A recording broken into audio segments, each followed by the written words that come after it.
The 15th of Av is celebrated as the Hilula of Rabbi Amram Ben Diwan.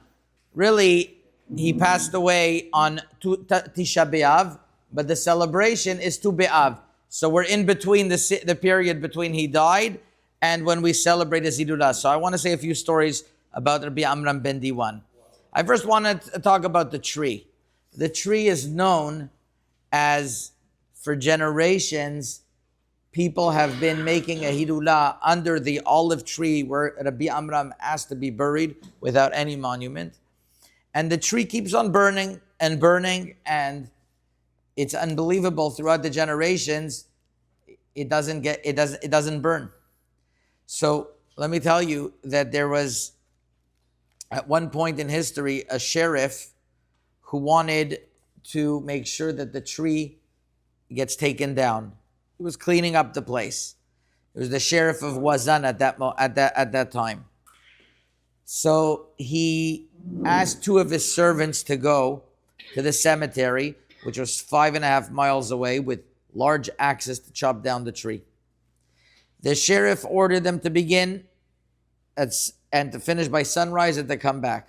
They had no choice. They went with their tools on a mule on that way. And when they arrived at the grave, they saw that there was nobody there. So one of them started banging the tree trunk down. Wasn't coming down. He was hitting metal.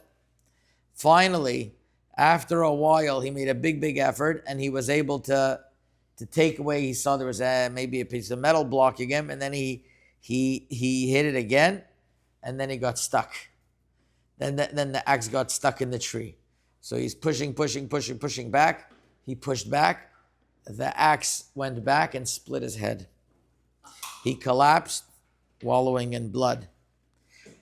So his partner over here saw what's going on. He got very scared, ran back to Wazan. They couldn't believe what happened. They went back. They were very quiet about it because the sheriff knew that this would get out, that he was trying to chop down the tree of Rabbi Amram Ben Diwan. There would be big protests against him because he was trying to do it to minimize the tzaddik's hilula. And that's what happened.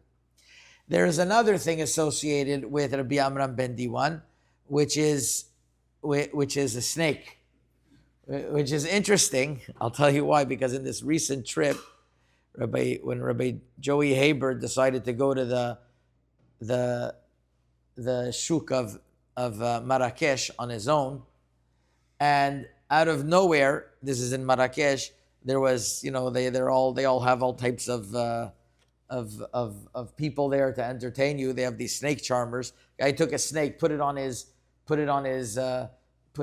body, and he said, "Oh, you're going to Rabbi Amram Ben Diwan." He put a snake on him. He didn't know what was going on. A little bit scary, but we were on our way actually to Rabbi Amram Ben Diwan. That's what was amazing. So there was a lady who decided she wanted to go visit the kever. Now, a woman who is in middle of her menstruating cycle, it's not recommended to go to the kever. So there's a journalist who actually wrote an article about this, and his name is Emmanuel Heyman. He discusses the olive tree, how it doesn't burn, and he says that he saw a miracle in front of his eyes, that this woman who was in a state of impurity tried to go to the cemetery, although she knew it wasn't supposed to be done. The woman suddenly saw that at the entrance, a snake raising its head and standing in her path. Right there. Didn't let her go through. She went back. She understood she's not supposed to go. Now, whether a woman is in that situation and she finds herself next to the kever, should she go or not? Ask your rabbi. I'm not getting involved. I'm just telling you what the story that it says over here. Another unbelievable thing that happened that happens by the kever very often is that there's a dove that they see doves hovering over, and a lot of people say that they attest to the spirit of Rabbi Amram Ben Diwan, that especially they start flying over by Chatzot night, which we know the Zohar HaKadosh says that a dove that comes down from it's really a person's neshama that's in that dove. So what happened was that there was once a whole community that was there and was celebrating. And one of the people said, these doves, what are they doing? They're just bothering us. There's no nishama. Right away they said that. The doves fell on the spot. They just collapsed. So these are, the amazing thing is that people who have emunah in the tzaddik, and I said this on the recording, if you want to go back on the Torah Anytime recording when I was in Morocco, that people have emunah in the tzaddik and they say Viva Rabbi Amram and they evoke the koach of the tzaddik.